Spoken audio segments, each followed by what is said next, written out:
Charity Gaming Guild proudly brings to you Charity Gaming Guild presents The Charity Gaming Guild presents the Nat Pun Podcast.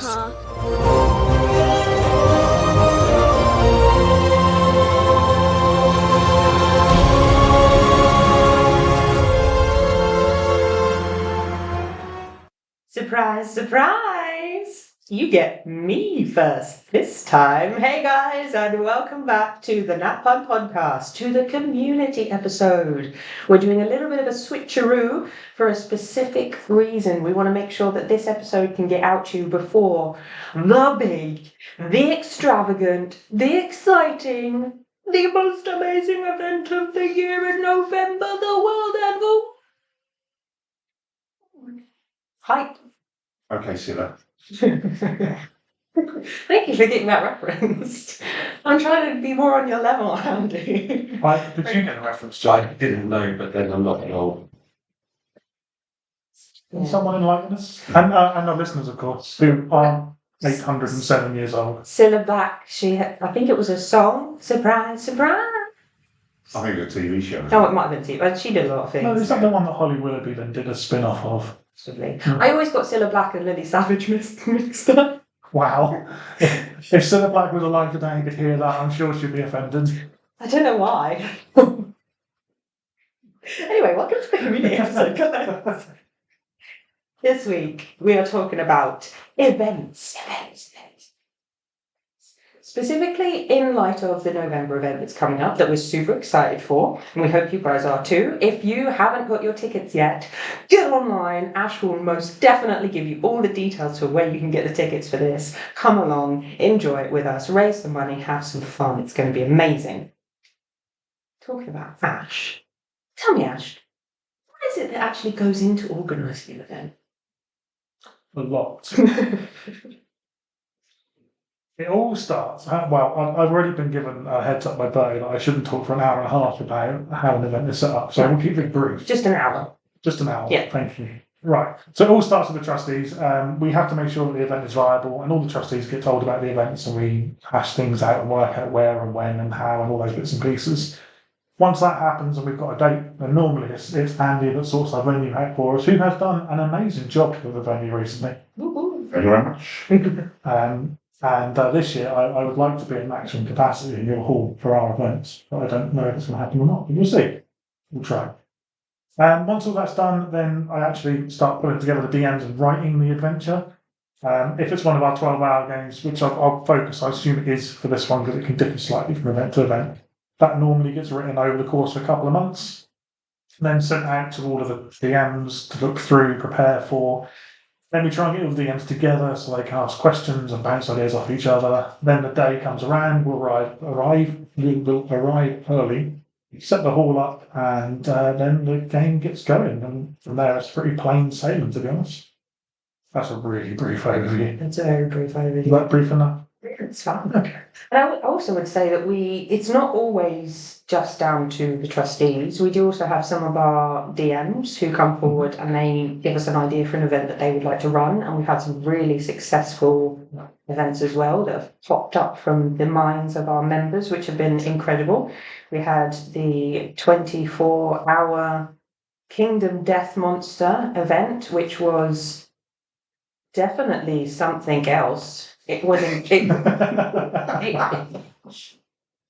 I would, if anyone's thinking of doing it, do it. It was amazing, but it's maybe not what you expect. Lots of energy drinks. Yes, Tangfastics. They keep going. Surprising how much energy you can get from a Tangfastic at 1 o'clock in the morning. Absolutely.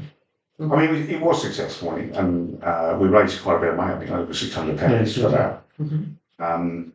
And for me personally, I think what was amazing about it was, I mean, apart from the players, which were a tracking group, despite the fact that Bertie was in there. I know, I'm sorry.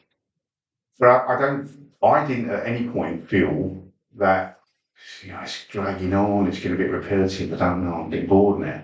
I was engaged for the full 24 hours. And what was even more scary is that we only got about a third of the way through an actual campaign with that game. So if anyone wants to join me for a 72-hour marathon to complete the entire campaign, then That's probably not going to happen. No. No.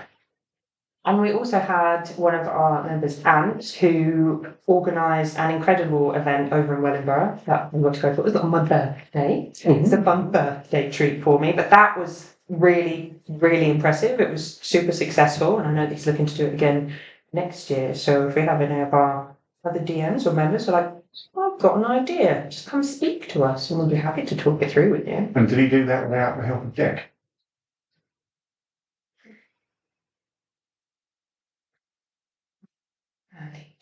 There are other members who do sort of poker ideas as well. Niall's a good example of that with the Nottinghamshire event today, which we both had, weren't we, John? Yeah. Nice. And that was a really good day as well, and completely new faces too, so completely new people to the charity, so that worked really well. So even if it's something that people don't want to dive in and necessarily organise and run, sometimes just a nudge to us, say, I reckon that there's a community here that we could tap into, and sort of organising it with us works as well. And it's not just face-to-face, in-person stuff that happens. We also have our online events that occur as well. Is anybody at this table running any of those at the moment, or involved in any of those at the moment? I'm kind of in the process of planning something. It's kind of come out of nowhere, really. I do play online computer games as well, and I've been playing the June game. And I've met a group of online players, and we've got our own little sort of Discord with the Bearded Warriors. And they just happened to find out I did D&D, so I ended up, if you want a little one-shot, I'll run something, I ended up having to run 3 of them because there were so many people interested, and they're all absolutely gagging for a campaign now. And I did say, well, okay, if I'm going to do that, I am part of the Charity Gaming Guild. We will, we would love to sort of make this an official part of the charity, which will mean you will end up paying about £2.50 per session. And they were all up for it. Nice, yeah. So come kind of November, I might be kicking off an online campaign with my new gaming friends. Oh, and he's got friends. Yes, or at least they tolerate me. And they're real because you've seen them. No, I haven't. Have other people seen them? No, I haven't. I've only heard them on Discord. Oh, dear. He's hallucinating again. their voices in his head. Yeah.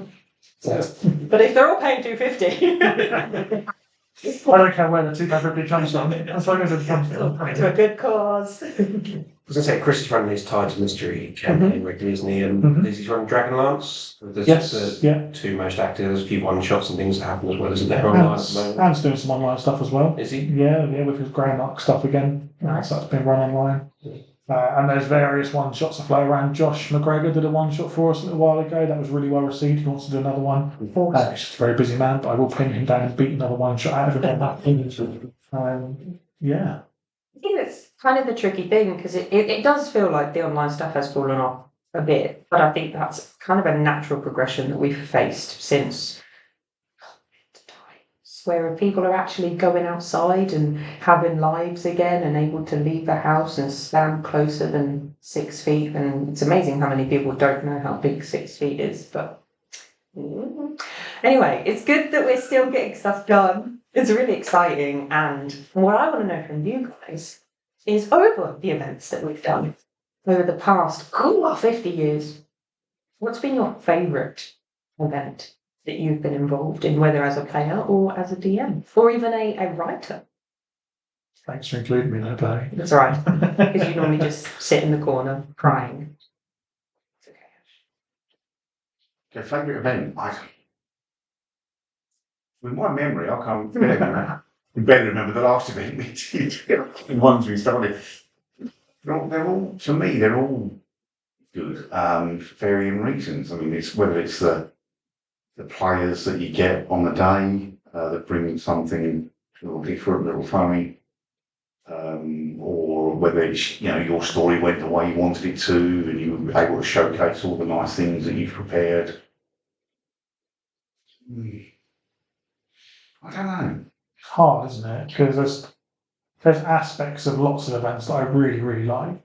I think if I had to pick one event, it would be Dark Ascension, because I don't think anybody saw the end coming the way that it did. So for those of you who weren't there, we killed the gods, and Zaphon became god of hell, but there was no good god to oppose Zaphon. So all of the tables played the same adventure, and then at the end you had to vote for a character. And Chloe Targuin, which was Carey's character, got voted for and became God. And that was kind of the reward at the end of it. And we did like a nice foiled certificate. And I took, at the end of the event, took Carey to one side. We went through everything that happened with their character and how Targuin became Targuin. And to see, like in that 5-minute interaction, to see their face just light up and with excitement about what was actually happening with their character was amazing. Mm-hmm. You hand a certificate over and they realise that their character now is God. That was quite cool. That was a cool moment. And everyone's characters were great. And the DM as well had paragons of the All Havens. So like special characters to lead the rest of the heroes, which was quite different as well, something we hadn't done before. I remember one where I actually won the competition. Yes, you did. I played in Beholder, Beholder, you won it with. Yes. Yeah. And that appears in the pack. Oh. He's talking about his Yeah, pack. the DM pack. Player pack and DM pack for. Oh yes, yeah, It's no, like oh right, yeah, just the photograph. Yes. Looking at have I written that into that? Yeah, So we're yes, fighting a that's- beholden? Okay. yeah, I use that picture a lot, and I think I use your owlbear fairly often as well, don't I? Yeah, that's nice. Yeah. I was pointing at John, and remember we're on a podcast, and you can't see us. I pointed at John. I think for me, it was what was the very first one? That's right. Azrael's Sundering. Yeah, I think for me it was the first big November game I went to, so it was all very new and magical. And I still love the fact that whenever we're in Oceanhold, there's a statue to the heroes that's vague enough to cover 35 characters, 40 characters. We're involved in it. It still crops up periodically. But yeah, it was really good fun. It was a great story. Yeah, it's just first one, really good fun. That's the only adventure as well that we've run twice as a charity. A bit of trivia for you. That was our first Momo's adventure as well. We went up there. Did Azrael Sundering again. Awesome. Where's the Momo run? It's in St Helens. Okay. And they're not called Momo's anymore. We still call it Momo's because I don't know if we just do. It's actually called Fuel Community Cafe. Colin up there is great. He wants us to go back again next year as well. Twice. Oh, wow. Which we're in the throes of trying to figure out how, when, and if we can do that. But yeah, so they had Azrael Sundering, and then they've had bespoke adventures ever since. And their last one was pretty cool as well. Nice. I think, here's a tidbit for you. I was planning to come to a Momo's event, but for whatever reason it didn't work out. But apparently my phone had saved that location. So then I went to order myself a good old pizza from a local pizza place, put the order through, paid, and then it was like, it'll be delivered in about 2.5 hours because I'd ordered it to St Helens. So I had to phone them and go, could you just, if you've got like some local homeless people, can you just give it to them because I'm definitely not coming to get it. Yeah, so if you're local to that area and you're interested in getting involved in an event, keep an eye out. And if you had a free pizza, then you know who to thank. Yeah, it was with curly fries. That should have tipped me off because our place never does curly fries and was very excited. Such a shame. What has been your most surprising event? Yeah, I don't know whether I can. I can't really say because the most surprising event for me is the one we're about to run. So I can't give any details because I know what's going to happen, but not everyone does. No, at this point, no one really does other than DMs. Do they? Yeah, exactly. It is quite cool, isn't it? It is It's very awesome, isn't it? Yeah. It's awesome, isn't it, John? Because are you the DM? You're the Yeah, DM. it is awesome. And if you want to find out, you can find tickets on our Eventbrite page. Come along. I'm excited too. I'm obviously not running. I'm going to be a player, but I'm excited to know because I'm always excited to turn up and then to give us like sometimes a little recap of what happened last year. And I'm like, did it? Cool. I know I was here when that happened, but it's always fun to hear about it again. You're not going to remember everything because some of the things that you hear, of course, happen on a table you weren't part of. Mm-hmm.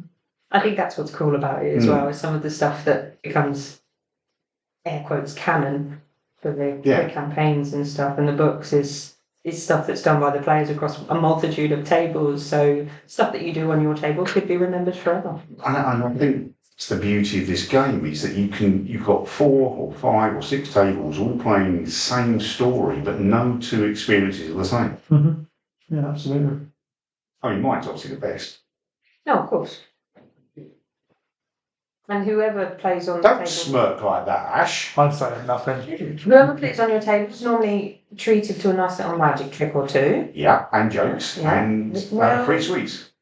Yes. And whoever's on the table with my dad gets a ball joke. Yes. So, we cater for all types of people. Mm. So most surprising, Yeah, most surprising. there was a player who had a ball bag come out.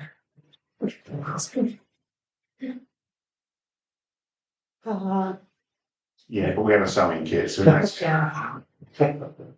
It's his age. You, John, what was your most I surprising? think it's the most surprising event, probably Dark Ascension as a player. Okay. Didn't really see all the gods dying Mhm. coming into it, but there were specific things in that adventure as well, like Zeke's character in the Thunderbrace eating the Sun God. And, Mhm. just wacky stuff that come out of left field. And, yeah, really good fun. That was courtesy of Jack as well, wasn't it? It was Cassie. Yeah. Yeah. Well, I think the next one might be difficult, pun intended. What's been the most challenging game or event? The most Oh, challenging to write. Well, was however you take it. Valsari Uprising. That was hard to write because you had 2 different stories running side by side on 2 different tables and then had to come together at the end. We pushed 2 tables together, so like a mega table with 2 DMs. Writing that was difficult to make sure that the stories overlapped enough so they realise there's another group doing something without interfering with each other, and then having them come together in a way that works and give the DMs the tools that they needed to actually make that joint encounter happen. Yeah. That was tricky to write. And with something like that, I guess the difficulty is keeping it open enough to let the adventure play out how you would want a normal one to, but still have a structure strong enough that you get to that ending, which was incredible when we brought everybody together. Yeah, you're absolutely right. And given the player the agency and freedom to make the decision at the end was important as well.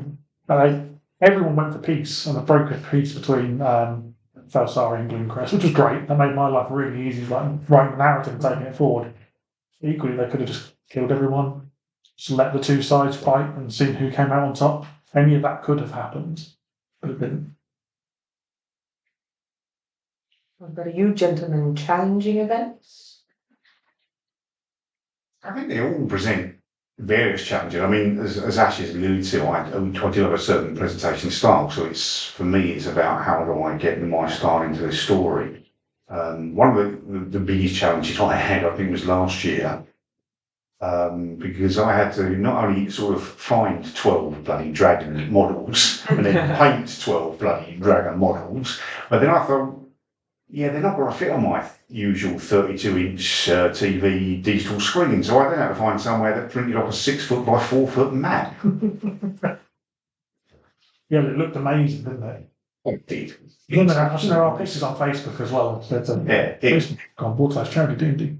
It was an amazing event, but I just think, for me, that was a particular challenge. An enjoyable challenge. I mean, challenge doesn't have to be difficult, or it can be difficult, but it doesn't have to be a bad thing. Challenge can be enjoyable, absolutely.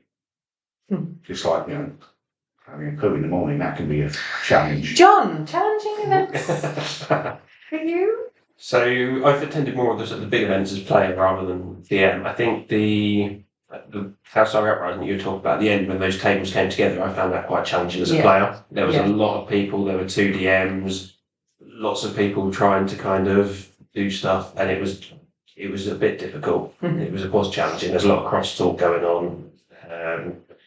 There was a big monologue in there as well from the sort of the NPCs, which people were trying to interrupt constantly. It was just a bit chaotic and challenging. Yeah, it was a good event. It was a very good event. What about you guys, Steve?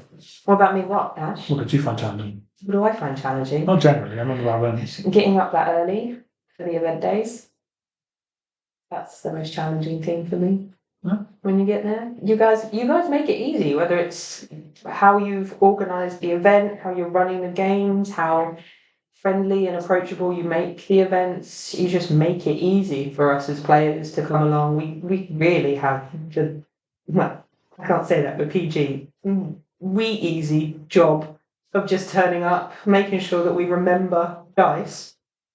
I think you're being a little kind and polite because I've got one word to sum up your challenge. My challenge. Gary. The thing is, it's not so much a challenge, it's like a, he's like my disability. Love you, I'm Gary. just, it's Would just you like something. to explain to the listeners who Gary So is? Gary Just is before we my- go any further? Gary is my father, and he loves D&D. I don't know if even for as long as he's been playing, I still don't know if he necessarily gets it yet. But he tries really hard. And he loves playing, he loves being a lady if he can, and coming along, but he has no idea how to create the characters. So when we did the last game, where, forgive me because I can't remember the name of it, where we created the characters on the day. Be the acolyte. No, thank you, the acolyte. This is a posh word, I don't remember those kind of words. When we did the Acolyte game day, which is another event that we run, which is incredible, where you turn up and you can be a complete beginner because we literally create the characters on the day and you go through and you level up, so you learn the whole process of how to create the character, you get to play the game, leveling up and everything through it. It's always a little bit tricky because I have to create both of our characters, which means, well, everyone else is like, okay, cool, we're going to start playing. I'm like, I've still got to create mine because I've had to do his first. So he's like, right. And then we get halfway through and I'm like, oh, I forgot to tell you about this. Because he doesn't read the sheet. He just doesn't read it through to see the abilities that he's got. I'm like, by the way, have you been doing that? And have you got this? And so, yeah.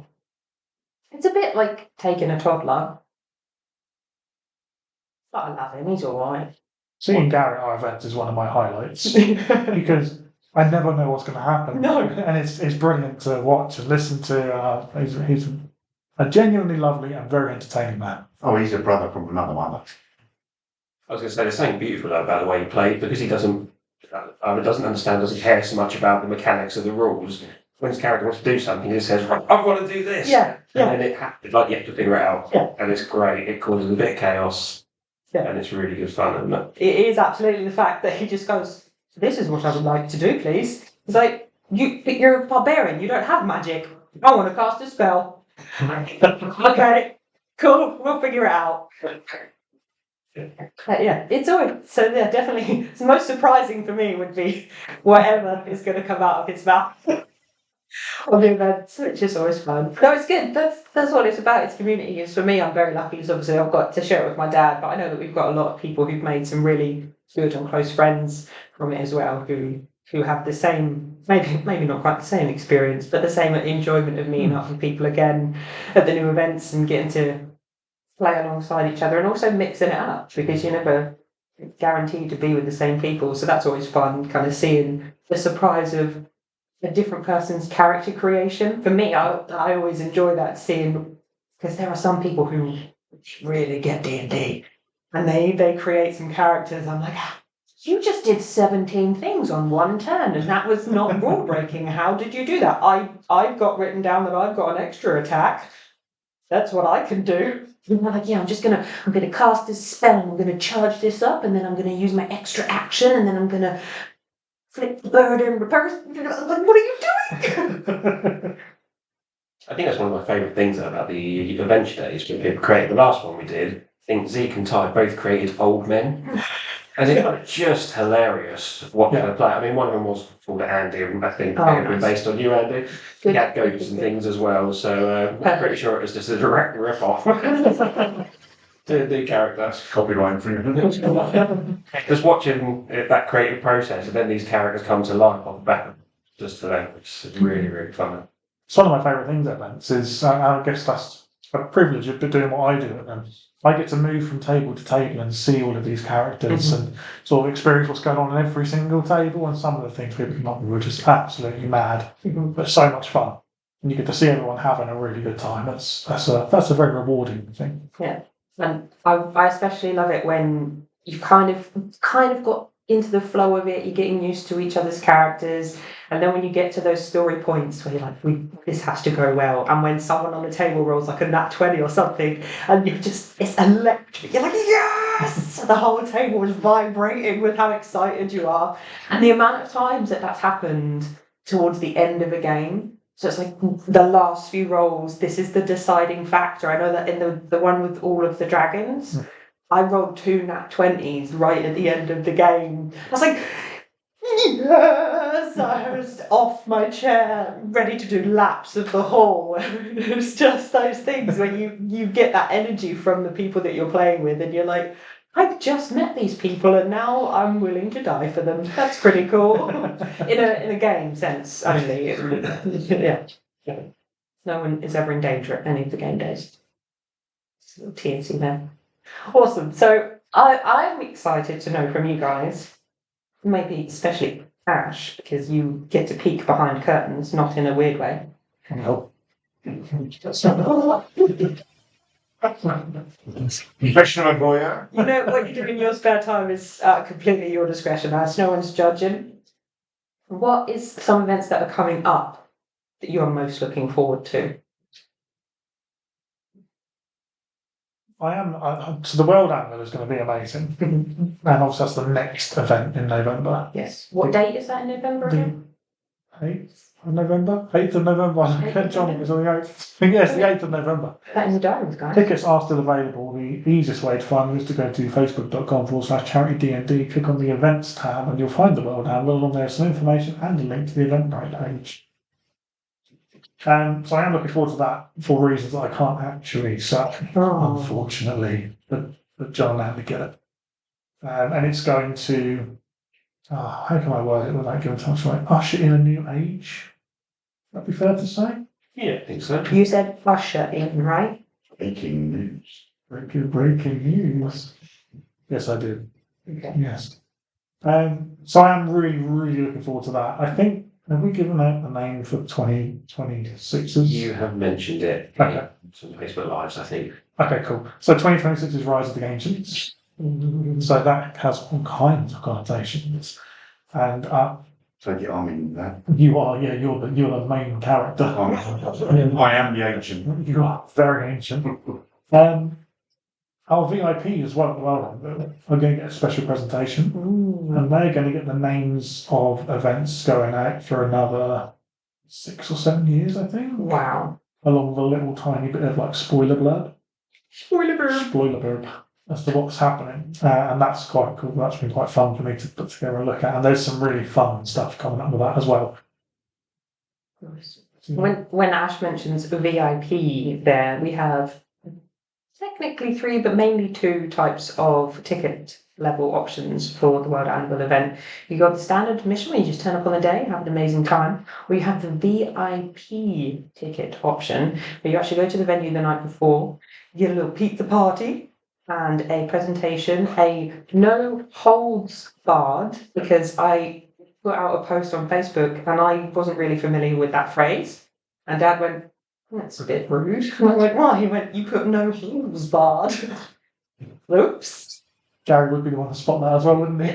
It's barred. Q&A. Is that paying that much for a ticket? When do they want? So you get to ask some Q&As. You can also do the VIP without the pizza if you want, which is £50. VIP with the pizza. Well, that would just be a VI then, because very important Very. pizza. Very important, yeah. And you get a lanyard, you get a special certificate, and you get a G shard. Which the DMs are really excited about. Is that sarcastic? They're excited about. Well, I don't know. Andy's looking at me like, well, why? What does it do? He doesn't know what you're talking about. That's not looking at me yet. Trying to start that. So yeah, it's going to be very cool. What about you, John? What events are you looking forward to? I'm looking forward to after November's event more than anything, knowing what's going to happen. Okay. You can DM in it. I'm looking forward to what the events after that to see how they change because of. Nice.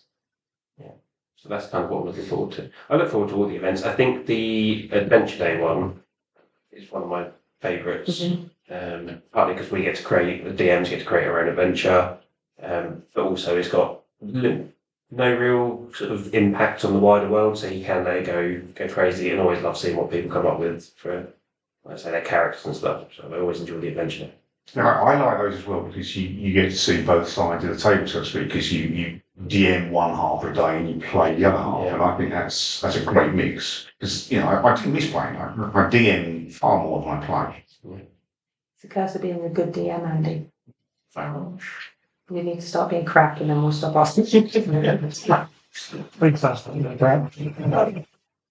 Never be crap, even if you tried. You can have a crack. So I'm looking forward to. That's 2 poo jokes in one episode. Do you know what? I was going to give him a compliment at the beginning of the episode because the answers he was giving, I was like, it's been really professional. Where's Andy? What have you done with him? Yeah. I think I'm channeling my inner Thorin. Ah, yes. There are no squirrels. Well, there probably are in the garden. Not in a close vicinity, so keep your pants on. Oh, there you go. For me, so obviously, now that I'm getting the vibes off of you guys, the World Anvil, I'm very excited. Well, I was always going to be excited for that. And actually, provided I don't chicken out, I'm quite excited for the Adventure Day next year, where I will be DMing for the second time. Yeah. Because I have an idea. Oh. I have my set, shall we call it? That is very exciting, provided it doesn't fall apart, but it won't fall apart. And I'm just looking forward to going a little bit crazy, maybe. Are there any spoilers you can give us? There will be, I'm getting tidbits. There will be falling. There will be dragon eggs. There will be stairs. There will be... Not stairs. Oh, God. There will be lots of stairs, but sometimes no stairs. There will be goo. There will be ghosts. There will be a talking parrot. That was goo, Andy, not poo. Yeah, Okay. goo. With a goo. And will this story sort of go seamlessly if you've got both me and Gary on your table? I have full control of both of you, so I won't have any issue. Would you just know that you don't want to make me cry? I'm a fraggle bean. Plus, you know that I'm wonderful and that you love me. No, I just hope for the best and that if you guys go off on a tangent, I can just focus on the other people on the table, really. Just leave them to get on with it. Yeah, I just let you pull back out in the car park. The old men are off again. Yep. Well, I've either got you playing nicely, asleep, or distracting each other, so it's not too bad. Yeah, so that, for me, the Adventure Day next year is the one I'm, I guess, excited but nervous. Excited. I do like the adventure days. I have less work to do. I don't have to write the adventure. I'm surprised you don't actually play them. Well, so I tend to leave myself free in case someone drops out, and then I can jump in. So I always have an adventure ready to go, but just don't normally have to run it because our DMs are so reliable. Then, if you have an adventure ready to go, when the day happens and you're like, no one's dropped out, brilliant, just jump on a table, Ash. Just have some characters, just get involved. Stop missing out. I'll buy a ticket. There we go. Good. Sorted. That order of business. Done. Final question for you. I won't participate. Oh, no. No, that's fine. No. All right, Andy. What are you most looking forward to? I mean, John, as much as I'm really keen to see what happens in New Havens after the events of the World Anvil. But there are some things that aren't actually definite, but something I'd like to see going forward. Or is this encroaching on your next question? Well, who knows? You just messing with the order here, Andy. Just take control, why don't you? Make another poo joke. Okay, I had a thing, but I like to see if, yeah. Right. No. If you've got, I want to hear. Everybody. I mean, I'm always been conscious that, and we have discussed about this in the past, that we are the charity gaming guild, not the charity D&D guild. Mhm. And I would like to see more events that are not D&D focused.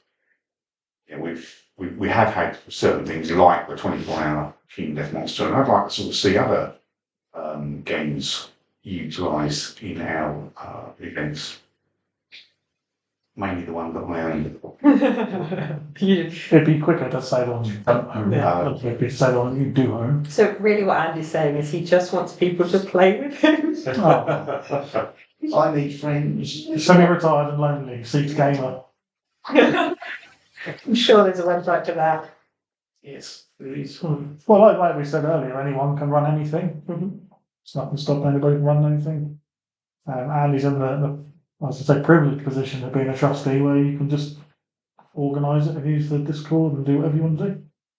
I'm really surprised we haven't yet seen either like a Wrath and Glory game or Daggerheart.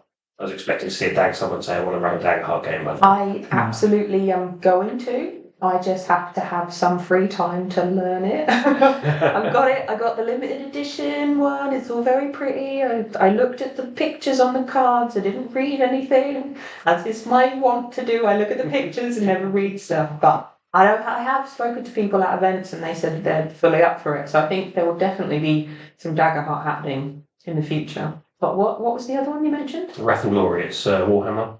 Okay. Okay. Isn't that the one where you have a lot of miniatures? Or can you play it without all the miniatures? No, Wrath and Glory is role playing. Yeah. So you same as D&D, don't need any miniatures really. Mhm. It's got an interesting sort of dice mechanic in there, which is Wrath dice and Glory dice that you get. You can use them like almost as a expendable resource Mhm. to kind of boost stuff and things. It's probably the most well-known 40k role-play game. There are others, aren't there? There's been quite a few over the years, but it's the one. Yeah, they kicked off it. What was it called? Dark Heresy, is it? Mhm. The first one they ever did. Yeah. That sounds like John's going to run some Wrath and Glory. Yeah. That's what I'm hearing, John. All right, I'll run some Wrath. There you go. Yay. Hey, it's all happening, Lee. It's happening. You're running everything. I'm right, Yeah. John's doing Wrath and Glory and Bertie's doing Daggerheart. Done. I can retire. I think that one of the things with that is like I've never heard of before. Yeah. So I think that's part of it sometimes is having people who know enough gaming systems or have experience with them to be able to run the games. And there are a lot of people who this is their first introduction to Dungeons and Dragons. So the idea that we definitely want to do more games, but having the people in the community that know the games and are able to play them or run them, sometimes I think that's the tricky bit because we're still maybe fledgling in that respect. Or if we've got some members who do know those games, come on, speak up and let us know. If you're like, well, I like this game, but they never really play it, just say, we're always willing, we're always interested in branching out. So just get in touch. And if you're really interested in the game, then if you just show me the link, I'll probably say, oh, that is good, and I end up buying it. Yeah, this is true. There's a great game called Firestorm Armada. You heard that one? Shut up. Tell us the story, Andy. Tell us the story. I saw the models and I thought, oh, do you know what? That looks really, really interesting. Mhm. It's kind of a space type of game, which there was nothing like it at the time. Mhm. And I spoke to what I thought were my friends and said, oh, let's do this. And I got kind of the positive vibe. So I went out and bought an entire sort of starter box and some add-ons to get the forces. And now the bugger actually bought anything, so I never actually got to play it. Oh, is it one where everyone has to bring their own stuff for you to play, or can you not all play it? No, it's a more of a tabletop war game rather than a board game. So you each have to have your own force. So if any of our listeners out there have, what was it called, Ash? It was Firestorm Armada, but he's probably sold it. Oh, so I sold it, yeah, within weeks of But someone getting it down. Someone just message Andy and tell him that you're interested in it, so he goes out and buys it all again. No. Well, sounds like a really good game, actually, Andy. I might give that a look. That's joyfully clever. I'm still asked. I know I'm sitting at a table of men, but I don't presume to assume anything about you. Is it like a My Little Pony D&D game? One shot. Yeah, Why a not? one-shot. Why not? Thank you. I'd go for a one shot. I don't think I'd necessarily do a whole would you? campaign. No, of a it. campaign. Like a 3-year long deep dive into My Little Pony.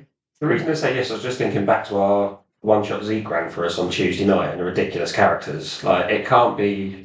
I mean, more ridiculous Doesn't than that, matter if can you're it? playing in My Little Pony or D&D. So, in my mind, all I'm hearing is My Little Unicorn. Well, I'm pretty sure one of the Just My need to Little create a Ponies. horny horse. Oh, yeah, that's true. I think Gary's already earmarked that character. Yeah. No, he's going to play as My Little Donkey. Show me your ass. And you can see why we're willing to play. Sometimes it's just going, okay. It doesn't really matter what the theme is. You're playing the game, you're having fun. It could be anything. So, if it's all right with you, Andy, I'm going to go to the next question. Proceed. Thank you very much. Our final question for this community episode is, what do you want to see from future events? I would like more new faces. Okay. We have a really great core of people who come to every single event that we run.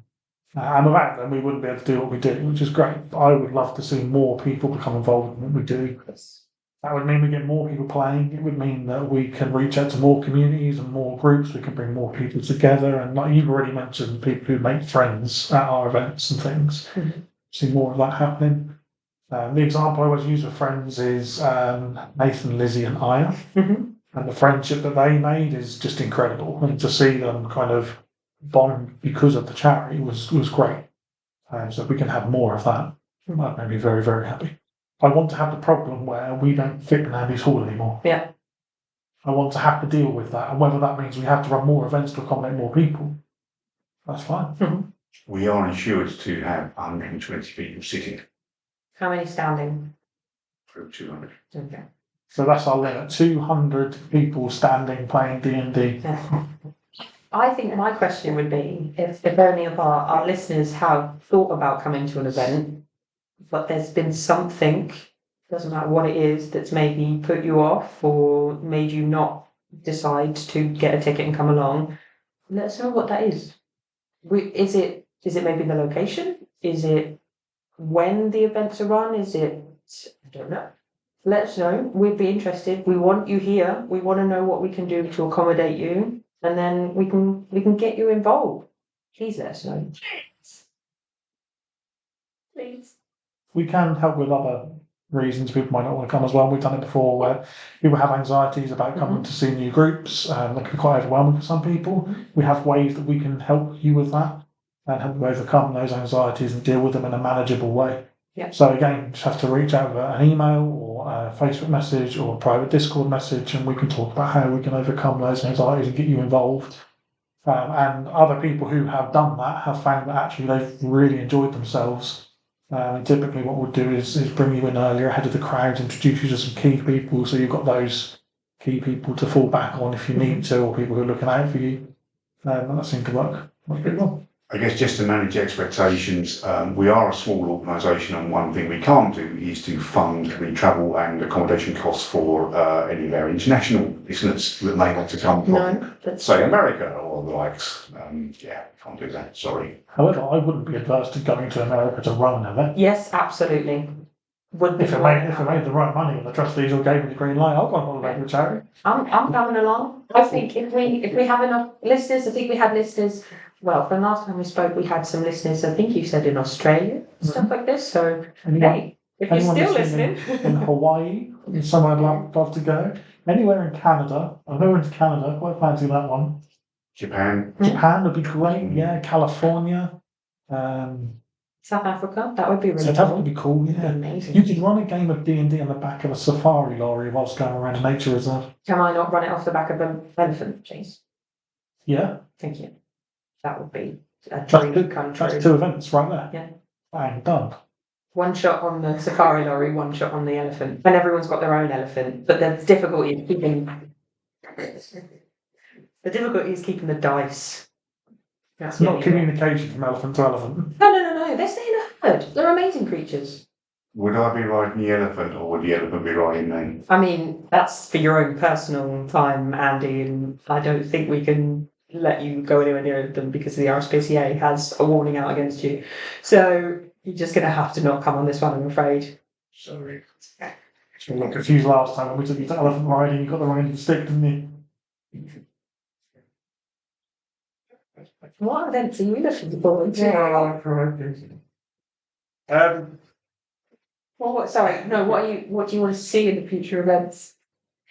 Bit like Ash, I'd like to see more people. We've got over 100 members on Discord, and even some of the online events that we run, it feels like pulling teeth trying to get people to sign up sometimes. And there's 100 people who've joined us, or over 100 people have joined us. Maybe 200 people on There's Discord. 200 people now because they're interested in what we do. And yet, sometimes it feels like it's hard to get people to sign up. So I'd like to see more people signing up, taking part, and kind of joining them. So, and I love playing with new players. So more new players, because I think new players are great fun to play with because they don't necessarily understand all the mechanics. They just play. Yeah. So, which I always love. Andy, what do you want to see from future events? Please refer to my Different games. Okay. I hadn't thought about it. But yeah, new players, new faces would be a great thing to see, mainly because it means I've got a new audience for my jokes and magic tricks. I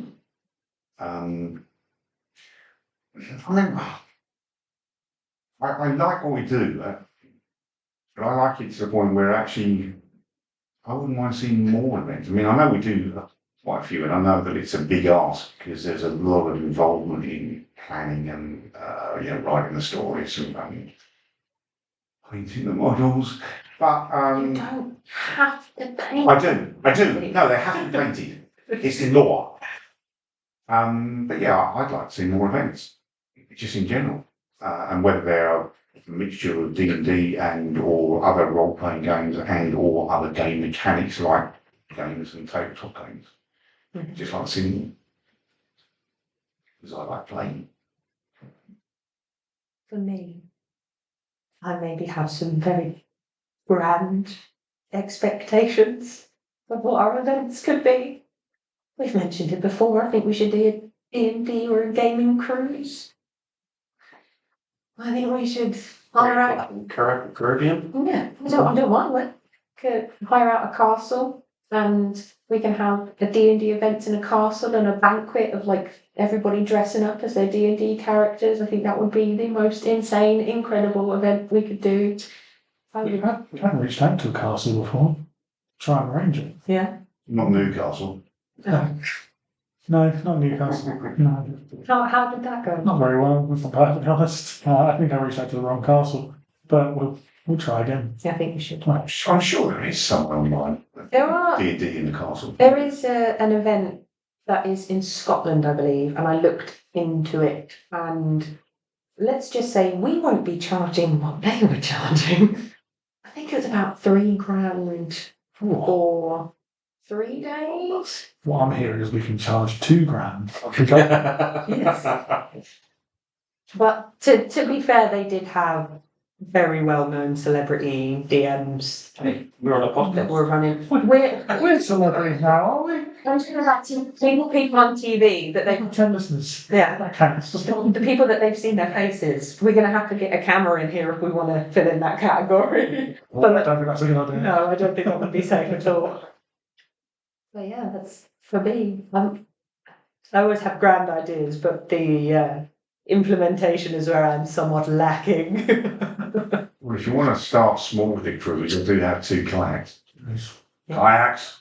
I mean, right, let me throw it out there. A friend of mine got married recently, and her wedding reception was on the Norfolk Broads on a boat. Oh. So maybe we could do a little event on a boat, just like a little one shot or something. I don't know how long they'd be willing to go out for, but we can maybe do a little cruise on the boat. I think we're out for maybe an hour and a half, so it'd be a very quick one shot. But that's an idea. It's not it. Or a bit of boat event. You'd have to check the weather forecast, but if it was really stormy conditions, then the rocking table might throw the dice about a bit. It's the Norfolk Broads. Okay. Just have to be careful with like alligators and crocodiles. Yeah. And stuff like that. There are plenty of events I've looked into which just have never quite reached fruition Mhm. for various reasons. The most recent one I was looking into was a D&D retreat. Yes. So hiring an Airbnb for a weekend, and then we Yeah. turn up on the Friday night and make the characters together. And then Saturday we play all day, and then in the evening we go and do something. Yes. And then the Sunday very much the same. Again, it's just the cost. With something like that, I mean, if I can only speak for myself, but if I'm going along, there are some incredible Airbnbs that can take up to like 16 people staying there. And when you divide the price by them, it's maybe a couple £100 for each person, which you'd be paying to stay at a hotel anyway if you're going away. I'd be well up for it. I'm doing that at the end of October. Oh, It's not D&D, it's group of players. They do board games, so we all rock up with board games. We've got this little farmhouse we've got somewhere down in Essex Way. New people? I don't know, I didn't organise it. I just got an last minute invitation because I was near. Funny enough, it was the same group that I played June with. And, yes.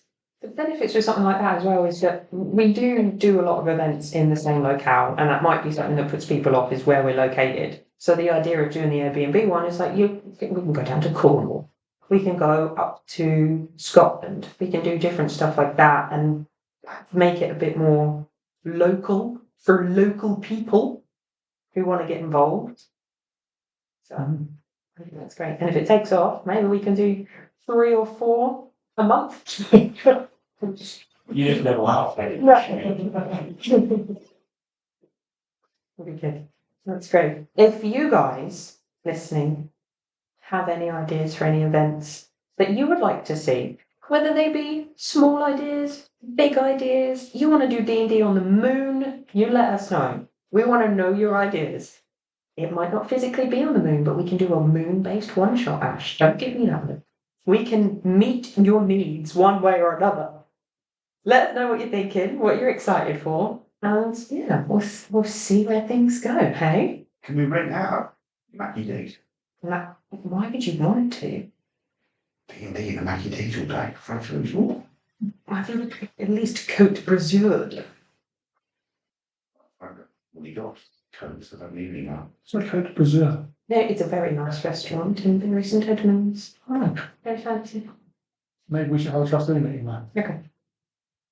And there's another one next to it as well. It's also very nice. They do really Also good. called Côte Brazil. No, I can't remember the name, but they do very good steaks for those of us who are meat eaters. Very, very good steaks. Blue salt for that. In Woodbridge. Are we actually going to charge these companies advertising? But only after we mentioned it before they know about it. Yeah. Okay, we soon. That's how it works, right? I think so. And I was thinking about, like, Heinz beans. Yeah. Porsche, anybody? Porsche, Ferrari. Yeah. Ferrari. Don't mention Wizards of the Coast. Oh, you done Ash. Oh. Make notes, you can help. Yeah, Wizards. Fine.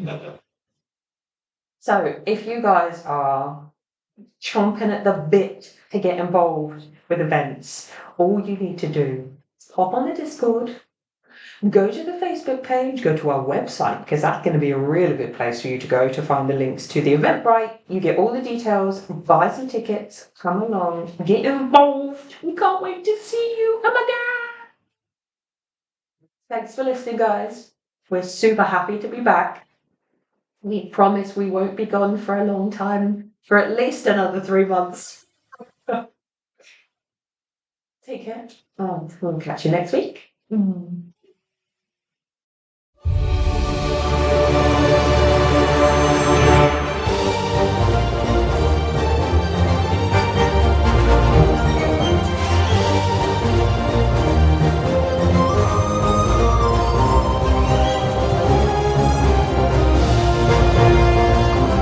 Huge shout out to our Ruby members, that is Paul C, Josh, Jason, Ollie, Claire and Laura. And our Sapphire members, Gary, and Emerald member, Stuart. For the Diamond group, we've got Ash, Chris, Zeke, Dave, Bertie, Neil, Martin, John, and Andy. That's me. And our Obsidian members, JP, Niall, Ethan, and Anne. Thank you to each and every one of our Patreon members. And don't forget, you can become a Patreon member too. If you go to patreon.com/CharityDND, you can pick one of the tiers and become part of our amazing community. Join us.